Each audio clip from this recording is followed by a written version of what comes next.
प्रणाम, मैं हूँ दीपाली गुप्ता और आप देख रहे हैं लुक इन। तो लुक इन में आपका स्वागत है। ट्रैफिक की समस्या से निजात दिलाने के उद्देश्य के तहत साहिबगंज के पश्चिमी रेलवे गेट पर बनने वाले फुटओवर ब्रिज के निर्माण को लेकर दर्जनों शहरवासी शनिवार को झारखंड मुक्ति मोर्चा के केंद्रीय प्रवक्ता सह सचिव पंकज मिश्रा से उनकी आवाज पर मिले। इस दौरान लोगों ने आग्रह किया कि रेलवे फुटओवर ब्रिज का निर्माण ऐसे स्थान से किया जाए जहां से लोगों को कम से कम क्षति हो। पूर्व में इस पुल का निर्माण एलसी रोड से होकर किया जाना था, लेकिन कई विरोध के बाद इलाके में हुए सर्वे और पुल निर्माण से होने वाली क्षति का आकलन लगाते हुए इसका निर्माण पटेल चौक से करवाने का निर्णय फिलहाल लिया गया था। इसी को लेकर पटेल चौक से बादशाह चौक के बीच रहने वाले दर्जनों शहरवासी झारखंड मुक्ति मोर्चा के केंद्रीय प्रवक्ता से मिलने उनके आवास पहुंचे थे। इस दौरान आरसीडी के कार्यपालक अभियंता अजय कुमार 2 को भी वहां बुलवाया गया। उनसे पुल निर्माण के संबंध में आवश्यक जानकारी ली गई। झारखंड मुक्ति मोर्चा के केंद्रीय प्रवक्ता ने कार्यपालक अभियंता को साफ शब्दों में कहा कि इसका ध्यान रखा जाए कि हमारे इलाके के काम से कम लोगों को क्षति पहुंचे। पुल निर्माण के लिए अधिग्रहण किए जाने वाला जमीन का अधिकतर हिस्सा रेलवे का हो।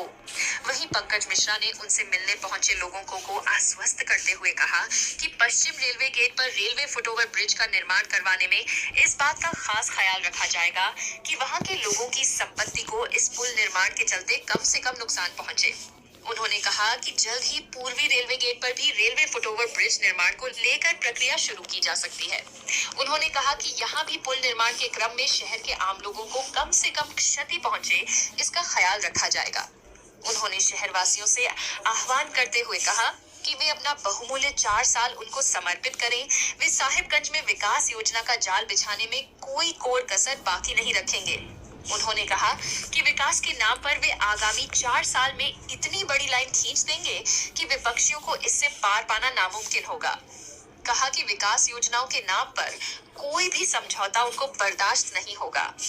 कहा कि ना तो उन्हें और ना ही उनकी पत्नी को यहाँ से चुनाव लड़ना है। वे साहिबगंज में रहे हैं और यहाँ की दर्द को भली भांति समझते हैं। ऐसे में साहिबगंज के विकास को लेकर उनके मन में कई योजनाएं चल रही हैं, जो आने वाले समय में धरातल पर उतारने की कोशिश की जाएगी। उन्होंने कहा कि चाहे 4 लेन पथ हो या मरीन ड्राइव या फिर हवाई अड्डा, इन सब विकास योजनाओं के लिए वे काफी गंभीर है। सब कुछ ठीक रहा तो छठ पर्व के बाद शहरवासियों को मरीन ड्राइव का सौगात मिल जाएगा। वहीं उनका यह प्रयास है कि जल्द से जल्द हवाई अड्डा निर्माण के लिए इसका शिलान्यास करवाया जाए।